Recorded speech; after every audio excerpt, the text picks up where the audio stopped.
We all face a problem whenever we get or download a model from an outside source or website. We have all the textures linked to the drive or folder of that person who originally made it. Hence, our model appears pink.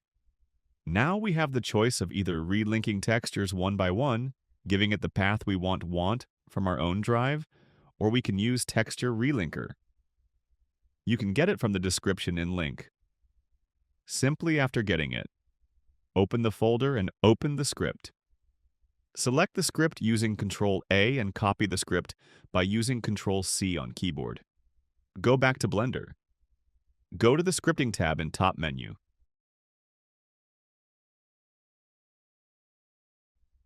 Click New to create a text file. Paste the script using Ctrl-V. Click the play icon or Run Script. Go back to the Layout 3D View tab. Press N to open the sidebar. You will see a new tab called Relinker. Now, select one or all objects together and click on the texture relinker on the shelf. Paste the link of the texture folder that you want to replace the previous links of the texture folder. It will automatically detect the texture names. Click on Relink Textures now and we are done. All links are changed to the provided link by you. Have fun!